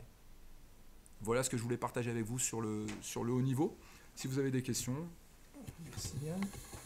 Des questions? Moi j'avais une question. Vous insistez beaucoup sur l'effort, l'énergie, la détermination, le travail de tous les jours, etc. Et en fait, habituellement, quand on parle des talents qu'on peut avoir, il y a aussi une dimension, les facilités qu'on a. Bien sûr. Il y a la dimension plaisir. Et vous insistez beaucoup sur l'énergie, l'effort. Quelle place vous mettez au plaisir dans le succès au niveau et puis les aptitudes de départ pour les facilités? Alors on va commencer sur les aptitudes de départ. Très intéressant. On a parlé tout à l'heure sur l'éducatif, donc je fais un petit rapprochement. Les enfants doués ne sont pas des gens de rigueur. Si vous prenez 50 gamins sur le tapis et que vous prenez 25 qui sont surdoués et 25 qui sont très moyens, les 25 doués vont faire la première partie de vie de U15 à U20 en trustant les meilleurs podiums nationaux, voire internationaux, mais ce n'est pas pour ça que vous les retrouvez en senior. Mais par contre, ceux qui ont un vrai retard au départ vont développer une acuité d'effort, de travail, de pugnacité. Et s'ils sont déterminés, ils vont rattraper ce chemin-là. Et au même moment, les autres qui vivent sur leurs acquis, puisque c'était facile, au moment où il va falloir qu'ils se mettent au travail, ils n'auront pas développé cette activité-là. Et ils vont prendre du retard. Et pour le vivre au quotidien, j'ai vu beaucoup de jeunes, beaucoup moins concentrés, appliqués, matures, faciles, en galère même face à leurs copains, et arriver au bout du chemin et voir que l'autre l'avait dépassé. Ça arrive plus souvent que le contraire. Maintenant, quand les garçons ont des qualités de départ très intéressantes, le but de l'éducateur, c'est de lui expliquer que même si c'est facile, il doit en faire plus que les autres. Et ça l'aidera pour le haut niveau. Si vous le laissez vivre et que vous êtes fier de ce qu'il fait, vous pérennisez et vous le rassurez dans une zone vous le mettez dans une zone de confort. Et donc automatiquement, il n'évoluera pas. En fait, la vraie démarche, c'est de le challenger en permanence. Je pense que, un exemple simple, vous parlez de tennis, ça parle un peu à tout le monde, mais Richard Gasquet a été champion du monde junior, il a gagné Roland Garros chez les jeunes à l'âge de 16 ans, les petits as à l'âge de 13 ans. Et aujourd'hui, il n'a pas gagné un tournoi, un grand tournoi, un grand chelem en senior. Pourquoi? La réponse, elle est simple. C'est qu'il a été très facile chez les jeunes et que jamais personne lui a fait ce qu'il fallait pour le pousser dans ses retranchements, le sortir de sa zone de confort et lui expliquer qu'il fallait travailler certains secteurs. Et il a pris tellement de retard sur la partie athlétique qu'il n'a jamais réussi à la récupérer. Et au même moment, d'autres l'ont fait. Ça, c'est le premier parallèle. Le deuxième parallèle, le plaisir, il l'a quand il est jeune, il vient, c'est un jeu. Et le travail arrive en senior. J'ai bien parlé de l'élite, j'ai pas parlé de l'éducation. Donc de l'âge de 5 ans à l'âge de 16-17 ans, il s'amuse, c'est un jeu. Avec, tout doucement, de l'âge de 15 à 17 ans, il commence à rentrer dans des réflexions de travail. Après, quand vous devenez pro, que ce soit un basketteur, en NBA par exemple, on les entend souvent dire « le basket c'est un jeu, mais aujourd'hui je suis professionnel ». Mais tout le monde ne prend pas note de ce qu'il dit. Le basket est un jeu, mais aujourd'hui je suis professionnel. C'est-à-dire que c'est plus un jeu. En judo, on dit ouais, il n'y a pas de professionnalisme, ce sont des amateurs. Pensez que quelqu'un qui s'entraîne 25-30 heures par semaine, c'est pas un professionnel? C'est plus un jeu. Il s'entraîne pour devenir le meilleur. Il s'entraîne pour gagner, pour exister. C'est un moyen d'ouvrir une fenêtre sur l'extérieur. Dans les pays de l'Est, c'est une ouverture pour eux. Beaucoup plus que nous. Mais la vérité, c'est un vecteur de réussite qui vous amène d'autres ouvertures. Donc le jeu, il est jusqu'à un certain âge. On s'amuse. Hein. Faut pas croire que quand on monte sur le tapis, Maxime est là, il a été 3e aux Europes Juniors. 3e, je suis pas d'Europe Junior. Et pour citer Maxime, quand le mercredi il fait combat avec Bernard, c'est un jeu. Il s'amuse. Quand il fait avec d'autres personnes, il s'amuse. Il n'est pas tout le temps dans le combat. C'est ça que je veux dire. C'est-à-dire que je veux qu'on soit nuancé sur le fait de dire quand je vais à l'INSEP, Centre National, ou à l'IJ, ce sont de la performance qu'on va chercher. Donc là, on va chercher du combat. Quand on est au club, selon l'adversaire ou le partenaire qu'on a sur la journée, on fait attention. On n'est pas là pour démolir les autres. Par contre, ça ne veut pas dire que je ne répète pas des gammes. Ça ne veut pas dire que je n'ai pas un travail précis à mettre en place. C'est pas je viens, je suis dans le défouloir. Eux, dans leur travail, en tant qu'élite, ils doivent répéter des schémas précis. Et peu importe l'adversaire qui leur est proposé, mais ils le font de manière modeste. En fait, ils répètent leur gamme, tout simplement. Donc ça reste un jeu quand même. Mais par contre, avec un terrible sérieux et une terrible idée de progresser. Donc le jeu, pour moi, il est chez l'adolescent et l'enfant. À partir du moment où on devient un homme ou une femme, on doit être capable de connaître son projet et savoir pourquoi on le pratique. Et donc, je pense que ça restera un jeu, de toute manière, mais qui devient une entité différente quand on passe professionnel. Maxime? Une petite phrase qui va bien résumer pour répondre à la question, qu'Alex nous répète quasiment 2 fois par jour. Vous devez aimer souffrir. Prendre du plaisir dans cette débauche d'énergie, dans cette rigueur quotidienne. Vous devez aimer ça, vous devez prendre du plaisir. Et si on ne prend pas de plaisir à souffrir, ce qui est assez étrange finalement, ça va être très compliqué de faire une longue carrière. C'est ce qui nous répète. Moi, je vois une difficulté existentielle en quelque sorte. Je comprends effectivement qu'il y a des sacrifices à faire pour devenir athlète de haut niveau. Je me réfère à Shigeoka, qui était, comme j'ai dit tout à l'heure, champion du monde léger à Salt Lake City. Donc il s'est entraîné en fonction des critères que tu disais tout à l'heure. Après, il est devenu champion du monde. Et après? Après, le seul débouché qui lui était offert, c'était de faire de l'enseignement. Et manifestement, il y a des tas de gens qui sont prêts à taper sur leurs voisins parce qu'ils aiment ça. Ils sont devenus judokas de haut niveau, ou athlètes de haut niveau, ou tennismen de haut niveau parce qu'ils avaient envie de gagner. Mais après, ils n'ont pas forcément envie de faire de l'enseignement. Toi, tu as envie de faire de l'enseignement, tu aimes ça et tu es doué pour ça. Mais je me demande quelle est la proportion des athlètes de haut niveau qui ont vraiment envie de faire de l'enseignement après à leur consécration. Et malheureusement, quel que soit le sport, il n'y a pratiquement pas d'autre débouché que de faire de l'enseignement. Voilà. Alors, je vais d'abord répondre sur l'idée... Il faut souffrir. Souffrir, voilà. Est-ce que vous connaissez l'effort du judo, ici dans la salle? Est-ce que vous savez combien c'est un combat, combien ça dure de temps? Non? Alors on y va. La veille, vous devez vous peser. Une limite vous est donnée. Chez les filles, c'est 48, 52, 57, 63, 70, 78 et lourde. Donc pour une 57 kg, quand elle va aller à la pesée, elle doit faire 57 kg. Ça, c'est la pesée la veille. Le lendemain matin, il y a un tirage qui se fait après la pesée. Vous voyez, c'est 50 noms qui sont alignés comme ça. Donc c'est 16e ou 32e, 32e, 16e, 8e, quart de finale, demi-finale, finale. Et vous avez un combat par combat.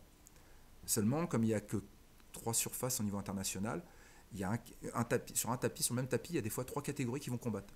Un garçon, un fille, un garçon. Ou 2 filles, un garçon. Et ça, c'est non-stop. Donc c'est un déroulé. Et donc vous avez des grands écrans qui sont comme ça. Et vous voyez le déroulé des combats. Donc vous pouvez faire le combat à 8h du matin et répéter le deuxième combat à midi, puis après à midi 15, puis après à midi 40, et repartir à 14h. Et vous pouvez faire un combat à 8h, 9h, 10h, quand ça se déroule bien. Parce qu'en fait, il y a des retards pendant les combats. Il y a des combats qui durent plus longtemps que d'autres. Pourquoi ils durent plus longtemps que d'autres? C'est ce qu'on appelle le match nul. Quand on arrive au bout des 4 minutes, puisqu'un combat c'est 4 minutes, et que les deux adversaires ne se sont pas départagés, on appelle ça la golden score. On va utiliser un autre mot pour bien que vous compreniez, la mort subite. C'est le mot qu'ils n'aiment pas utiliser, mais en fait c'est le premier qui marque qui a gagné après, dans cette deuxième partie de match. Mais il y a des matchs qui durent 8 minutes, 10 minutes. Il y en a même qui ont duré beaucoup plus longtemps. Donc ça décale en fait l'ordre de passage derrière. Donc du coup, vous avez commencé à 8h, mais si derrière il y a plusieurs golden scores, vous devez passer à 10h30, bah vous passez à 11h, 11h30. Donc ce qui est très dur à faire, c'est la remise en route. On s'échauffe pour un premier combat, on sait que si on passe dans les premiers, on sait qu'il n'y a pas trop d'erreurs en termes d'horaire. Mais quand on saute un tour par exemple, on commence en 16e, et ben, quand tous les 32e sont passés, je sais que je vais passer à tel moment, donc je sais à peu près approximativement le délai, mais s'il y a eu des retards, ça peut être décalé d'1 heure, 1 heure et demie. Et c'est là toute la qualité de la zénitude, de garder ses émotions face à la pression qui m'est proposée, c'est de ne pas brûler en tournant comme un dingue dans la salle, parce que si je commence à 8h du matin à tourner comme un dingue dans la salle, à 10h je suis éteint.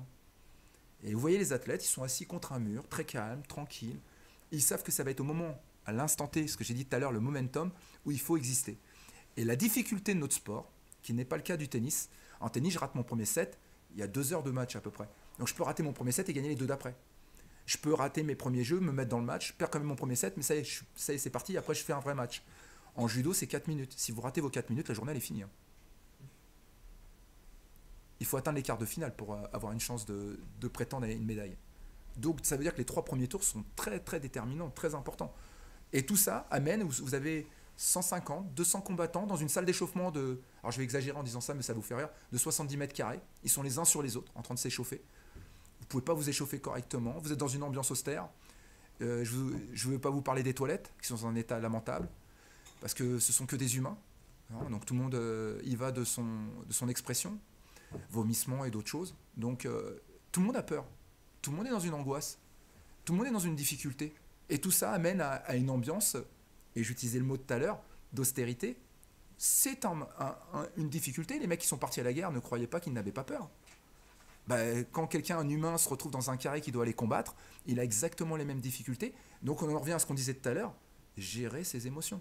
Apprendre à les gérer en tout état de cause. Donc la compétition, c'est 4 minutes. Pendant 4 minutes, l'effort maintenant, on y va. Ça peut être, la première minute, ça peut être l'équivalent d'un 200 mètres à fond. Vous avez déjà fait des 200 mètres sur une piste d'athlétisme, la moitié d'un stade. Vous partez, vous courez comme des dingues pendant 200 mètres. Et après, vous marchez 100 mètres et vous recourez 200 mètres à fond. Mais il ne va pas faire ça pendant 4 minutes. Ah non, vous inquiétez pas. Mais pendant 1:30, il va mettre tout ce qu'il a. Et vous êtes là en train de vous dire, mais qu'est-ce qui se passe? Je prends un ouragan. Et dans ces moments-là, il faut être calme et savoir qu'à un moment donné, son niveau va baisser et je vais pouvoir m'exprimer. Mais des fois, on ne peut pas s'exprimer, on perd le match parce qu'on ne s'est pas bien échauffé, on a mal commencé le match et on est pris par nos émotions, par l'arbitre. Et on se dit, mais et on prend de face beaucoup de choses qui m'empêchent de m'exprimer. Et vice-versa. Moi, je peux démarrer comme un fou parce que j'ai les émotions qui m'envahissent. J'ai besoin de lâcher tout ce qui est en moi. Et au bout d'1 minute, je m'éteins. Parce que le nerveux est parti, mon stress est parti et j'ai plus d'énergie. Ce qui arrive souvent quand on a des gros énervements, derrière, on est un peu comme ça, on a un petit temps avant de récupérer et de repartir. L'être humain est fait d'une certaine manière. Donc apprendre à gérer ses énergies, c'est très important. Très très important, mais on n'en tient pas compte parce que quand on va voir un spectacle, on regarde, on ne se rend pas compte comment ça se passe. Alors moi j'ai eu l'occasion d'être un peu dans la musique grâce à des copains et des athlètes qui ont été dedans, mais on ne voit pas tout le côté vocalise, comment ils s'échauffent, comment ils mettent tout ça. C'est très long. En judo, c'est un petit peu la particularité, c'est d'être capable de répéter cet effort de 4 minutes, 4, 5, 6 fois dans la journée. Et quand vous commencez à 8h du matin et que votre finale elle est à 18h, il faut être sacrément solide pour à 18h être encore présent. Et il y a une autre chose qui rentre en ligne de compte, selon les champions, certains arrivent en finale, l'autosatisfaction rentre en ligne de compte, ils sont heureux, ils décompressent, ils n'arrivent pas à rentrer dans leur finale. D'autres arrivent en finale, et ça les révolte, ils veulent complètement exister, ils font des finales de Dieu, alors que sur le papier, ils sont beaucoup moins forts. Donc, en fait, selon l'enjeu, le comportement est très important. Et être en adéquation avec une envie de gérer son effort toute la journée, c'est être capable, et là j'en reviens à la première étape, de répéter ça à l'entraînement, quotidiennement. Car, normalement, entraînement difficile, compétition facile. Donc j'en reviens à l'entraînement ne sera jamais assez dur. Vous ne serez jamais assez exigeant avec vous. Car la journée, une multitude de choses peuvent rentrer en ligne de compte. Les combats qui se dérèglent, dus à un retard, des arbitres qui n'interprètent pas mes situations positivement, donc je m'agace. Il est contre moi l'arbitre. Oh, il est méchant. Mais le monde est méchant. Adapte-toi, pas grave. Ne pas laisser ça rentrer en ligne de compte. Toute la trajectoire autour qui peut m'agacer, le temps, parce qu'il y a une chambre d'appel, vous êtes en chambre d'appel, vous attendez, donc vous voyez le mec en train de combattre et vous êtes dans la chambre d'appel pour faire le combat d'après. Et là, il y a votre adversaire qui est juste derrière vous ou devant vous, et vous êtes là en train d'attendre. Et là, le combat, il vient de finir 4 minutes, non, 5 minutes, 6 minutes, 7 minutes, 8 minutes, et vous continuez à brûler une énergie pas possible dans la chambre d'appel. Et puis là, on vous tape dans le dos, on dit ça vous. C'est là qu'il faut exister. Et tout ce que vous avez mis avant, c'est là où il faut être capable d'avoir débranché la situation et de la rebrancher au bon moment. Et c'est pareil dans la société de tous les jours. Quand j'ai une décision à prendre, un choix fort à faire, c'est pas avant ou pas après, c'est au moment. Et ça, c'est important d'avoir les idées claires pour pouvoir faire les bons choix. Et ça se prépare en fait. C'est ce que je dis. Les probabilités de réussite pour ce genre de match, pour ce genre d'événement, se préparent bien avant. Et elles se construisent quand il est jeune. Et plus on est dans une réflexion de progression et de développement, et plus on arrive à moyen terme à faire des athlètes de haut niveau, voire des champions. Mais la probabilité de réussite, elle est toute petite. Hein. Elle est toute petite. Mais alors, si en fait le talent inné, ce qu'il apporte en avantage, s'estompe, Ouais. Qu'est-ce qui pousse à être champion? Moi, alors, j'ai horreur des compétitions. J'en ai jamais fait. Et je comprends mal ce qui pousse à être champion. Je fais de la voltige avec un copain qui est champion du monde. D'accord. Et je m'explique pas. Je vois pas qu'est-ce que ça apporte d'être le meilleur, d'être champion olympique. Et surtout avec la trajectoire que vous donnez. Alors, en voltige, il passe pas. Ça dure 12 minutes. Hein.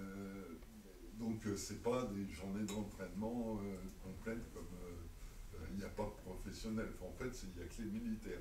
Ouais, mais au sol, de ce que je sais, ils répètent leur figure. Oui. Ils répètent leur figure, ils essayent de répéter en fermant les yeux, en ayant les yeux ouverts. Ils le font au sol d'une certaine manière pour justement, quand ils se jettent dans cet environnement, l'espace, d'être capable de répéter visuellement ce qu'ils ont mis dans leur tête, un schéma. Donc eux, c'est la répétition aussi. Donc oui, tu as raison, le temps de chute est très éphémère et très court avec des schémas qu'ils ont répétés, mais les répétitions au sol sont très intéressantes. La préparation du parachute aussi. C'est eux-mêmes qui préparent leur parachute. Donc, bon, je m'intéresse un peu à tous les sports et j'ai des copains aussi qui font des sports de voltige, mais je sais qu'à très haut niveau, ils instaurent une rigueur qu'on n'a pas idée. En fait, la répétition est toujours la même. Par contre, la vérité, c'est que eux, quand ils se jettent dans le vide, ils n'ont pas cette inquiétude qu'on pourrait avoir. Comme nous, en judo, par exemple, nous, quand on se prend et qu'on se jette au sol avec des violences que pourrait être pour un sédentaire, dire « Oh là là, il a dû se faire mal ». Nous, c'est un jeu. Quand tu te jettes dans le vide, le mec qui vit ça au quotidien, c'est un kiff. C'est le seul moment où il se sent libre. Pour avoir discuté avec des voltigeurs, ce moment-là, c'est quelques secondes, c'est le seul moment où ils se sentent libres. Ils kiffent ce moment-là. En judo, quand tu te retrouves face à un adversaire moyen, bon, etc., tu es en kiff quand tu as réussi à le projeter, quand tu as réussi à le faire tomber, sur une technique en plus que tu as réfléchi, que tu as mis visuellement. Donc ça veut dire que la réussite, elle est totale. Tu l'as pensé et tu l'as fait. C'est un peu partout dans les mêmes corporations sportives. C'est-à-dire que quand tu arrives à visualiser un mouvement et que tu arrives à le mettre, quelle réussite, et ça c'est génial. Après, la deuxième chose sur laquelle j'aimerais te répondre, la compétition, en fait, elle vient du challenge. Dans la cour de récréation, combien de fois on a fait du tennis avec une boule en papier, un petit truc, on se tapait, c'était du papier, on mettait du scotch autour, et on tapait dans la boule de papier, et puis on faisait du tennis, on se racontait des histoires avec Jimmy Connors et Lendl et les mecs de l'époque, ouais, de 7 à rien, etc. Pareil au football, quand on a vu Maradona, Platini, on allait, après la Coupe du Monde où ils ont perdu contre l'Allemagne, on était tous dehors, en train de refaire le match. Et puis, certains se prenaient pour Platini. Donc, les gamins se challengent. Tu as des rêves. Les rêves t'amènent à vouloir les dépasser par moments. Et je pense que c'est une fenêtre sur la réussite et sur toi. En fait, là où tu as raison, c'est que quand tu es champion, la seule chose que tu flattes, c'est ton ego. Tu es mis en avant, on te reconnaît. Mais la vérité, pour moi, c'est pas ça la réussite. J'insiste beaucoup. C'est le parcours, c'est le chemin. Ça va te construire pour le reste. Après, si en plus tu as la cerise sur le gâteau, tu es un sacré champion, bravo. Rien à dire. Mais c'est pas ça que tu dois retenir. C'est tout le chemin que tu as fait, tous les moyens que tu t'es donné, toutes les réflexions que tu as mises en place pour devenir. Et ça, pour moi, c'est la réussite. Moi, je me souviens aujourd'hui plus de mes stages et de mes conneries avec mes copains, des footings à 6h du matin à Aix-en-Provence, à taper 13 bornes, où ça commence pendant 4 km comme ça. Et je me souviens plus de ce genre de choses que des petites réussites que j'ai pu avoir dans ma carrière. Pourquoi ? Parce que c'était des moments dépassement de soi-même. Pour rien, en fait. Pourquoi faire ça ? C'est ça le truc. Pourquoi faire ça ? Parce que j'aimais ça, parce que c'était mon truc, parce que j'avais envie, j'avais un rêve, je voulais être champion. Et tous mes copains qui, à un moment donné, ont eu un don et une facilité de départ, qui ne l'ont pas cultivé derrière, n'ont jamais existé en senior. Tous ceux qui ont eu un don et qui l'ont cultivé ont réussi en senior. Et c'est ça la différence. Le don te fainéantise. Si je devais faire une caricature, le don te fainéantise, le travail te construit. Donc si le doué ne fait pas tout de suite les efforts, il reste dans une zone de confort, quelque part, il se contente du peu qu'il a. Et on le voit beaucoup chez les U15, des enfants qui arrivent physiquement à maturité, surtout chez les légers, 55, 60 kilos. Ils sont déjà constitués physiquement. C'est déjà presque des hommes. Leur évolution métabolique va être très infime à partir de 15 ans. Et on les retrouve en senior, on dit, le mec, il n'a pas évolué d'un. Et c'est toujours le même. Mais en fait, c'est parce qu'il a statué sur quelque chose de simple. J'ai été champion chez les U15, c'est bon. Et on s'en rend pas compte, mais lui, il a déjà désamorcé la situation. Il ne travaille plus. Il vit sur ses acquis. Et donc, il ne performera pas derrière. En fait, c'est ce que je disais tout à l'heure, le parcours. T'es bon chez les U15, t'es le meilleur chez les U15, mais en fait, on s'en fout. T'es bon chez les U17, bravo, c'est génial, mais on s'en fout. Là, je suis bon chez les seniors, bravo. Et en France, pendant des générations, là c'est beaucoup moins vrai sur les 10 dernières années, mais on a eu beaucoup de jeunes prometteurs, U15, U20, mais qui n'ont jamais fait de carrière en senior. Ou très infime. Par contre, des gens qui étaient en retard au départ, mais qui sont arrivés forts chez les seniors, il y en a eu beaucoup plus. Et la probabilité, là, elle est en train de se réguler tout doucement. C'est moins vrai aujourd'hui, dû au circuit international et à l'évolution de notre sport aussi, qui développe des tournois internationaux dans chaque catégorie d'âge et qui permet à tout le monde de voyager. C'est beaucoup plus interactif. Nous, on n'avait pas beaucoup de tournois à notre époque. On est les pionniers de notre sport. Il y avait 3 tournois internationaux dans l'année. Si tu les faisais pas, tu faisais pas grand-chose, quoi. Maintenant, tu en as tous les week-ends, c'est partout. Donc ça s'est vraiment développé. Mais par contre, pour le jeune qui, dans les études, dans le monde du travail et dans le sport, qui démarre avec une qualité de départ, s'il ne la développe pas, s'il ne la travaille pas, il n'obtiendra rien. Moi, j'ai plein de copains qui étaient doués en tennis, en foot, en judo. J'étais à côté d'eux. J'étais en retard. Je me disais, c'est pas possible. Je les ai jamais vus après. Quand je les ai dépassés, je les ai jamais plus vus. Ils sont passés à autre chose. Parce qu'ils n'ont jamais eu cette idée, ou cette ambition, ou cette audace de développer cette qualité de départ. Et on a tous une qualité de départ. Et c'est je ne sais pas si vous connaissez tous ici un peu la préparation physique. Il y a un monsieur qui est décédé qui s'appelle Gilles Cometti, qui a été le précurseur de la préparation physique. Il s'est occupé notamment de la Juventus en football dans les années 80. Et, il a fait le rugby et il s'est occupé d'athlètes différents, athlétisme, etc. Ce monsieur est décédé. Vous pourrez taper Cometti, vous verrez. Et c'était un précurseur dans la préparation physique et il disait « Je ne m'acharne pas à développer tous les axes de l'athlète, j'en développe qu'un. » Moi, j'ai eu la chance d'aller à des colloques et de l'écouter. Sa qualité première.